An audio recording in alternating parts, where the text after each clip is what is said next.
través de las noticias, se dieron cuenta en redes sociales. Bueno, Estados Unidos, Francia y Reino Unido llevaron a cabo este sábado bombardeos en Siria contra el régimen de Bashar al-Assad, acusado por el presidente Donald Trump de haber cometido ataques químicos dignos, entrecomillado, de un monstruo. Dice, esta situación, desde luego, esta ofensiva occidental, pues no provocó ninguna víctima entre la población civil o el ejército, afirmaron las Fuerzas Armadas de Rusia, gran aliado de Siria.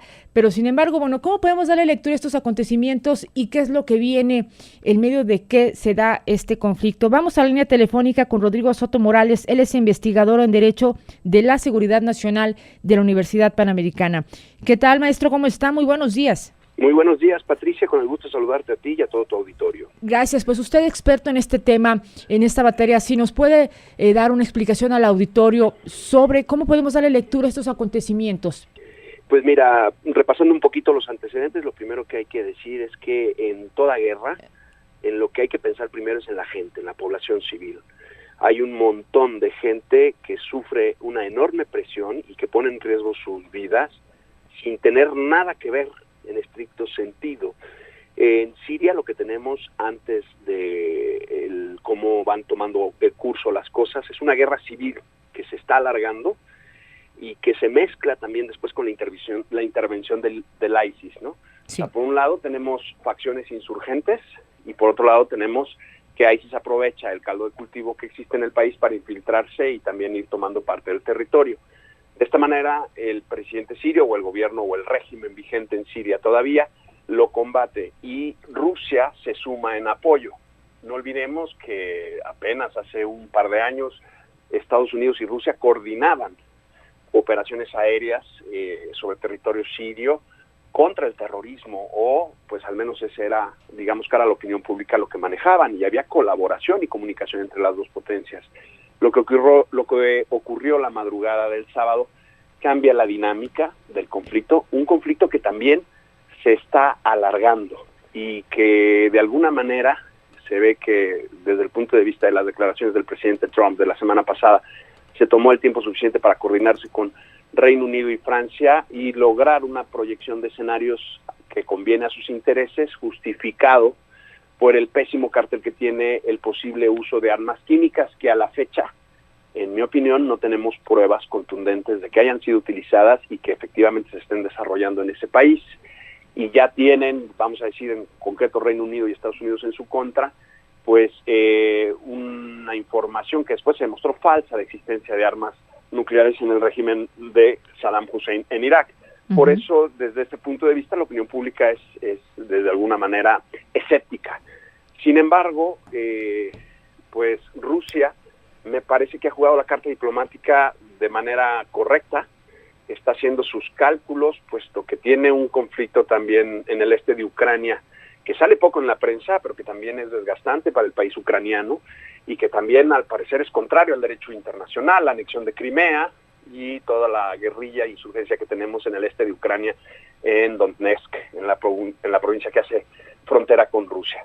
En este sentido, la región, pues como todos sabemos, es una región de un equilibrio bastante delicado, pues que ya se ha involucrado también en operativos Israel, y que además genera más presión a un fenómeno que es una tragedia, es una crisis humanitaria que desde que comenzó el conflicto ha azotado no solo a esa región, sino a Europa, que es la crisis de los refugiados sirios, cuya presión la recibe en Líbano, la recibe en Jordania principalmente, pero también en otros países. Ya nuestro país ha empezado con algunas iniciativas como las que existen en México del proyecto Javesha, a recibir estudiantes sirios que ven truncado su futuro, gente con talento, gente pues con una gran cultura. Es un país con una cultura milenaria que tristemente vemos cómo va quedando pues bajo los escombros por este tipo de operativos. De otra forma también pues vemos que el tema es un bombardeo quirúrgico, se hace a altas horas de la madrugada para evitar que la población esté en la calle y se hace a objetivos determinados. Las cifras de las bajas todavía son un poco confusas. Y por otro lado vemos que después del sábado de la reunión del Consejo de Seguridad se rechaza la propuesta de Rusia, pero digamos que la única justificante que queda ahí como rescoldo es la proscripción de las armas químicas que de alguna manera justifican una intervención urgente, porque estas armas químicas junto con las armas nucleares pues sabemos que su utilización es contra el derecho humanitario de la guerra y son crímenes de lesa humanidad, es decir, que la utilización de alguna manera de estas armas amenaza a todos los países de la comunidad internacional, y eso podría usarse en un sentido muy amplio y un poquito forzado como el pretexto para legitimar esa acción, ¿no?, que tuvo Estados Unidos. Las más recientes noticias hablan de que estos 3 países ahora están apostando por la vía diplomática y por los bloqueos al régimen. Supongo que este fin de semana debió haber sido de intensas conversaciones diplomáticas entre países de la región, y lo que hay que esperar es ver qué países se involucran, además de estos 3, o de cuáles de los bandos se involucran. Pues también Siria buscará aliados y estará, esperemos, esta es una prueba de fuego para la ONU, porque si la ONU logra de alguna manera fomentar las conversaciones y desahogar el tema por la vía diplomática, justificará su existencia y su eficacia. De otra manera, cada vez más la ONU se ve como un organismo inútil y que no sirve para catalizar las conversaciones diplomáticas ni para cristalizar el derecho internacional, y en ese sentido pues sí me preocupa que la dinámica en el conflicto sirio pueda escalar a una magnitud mayor, Patricia.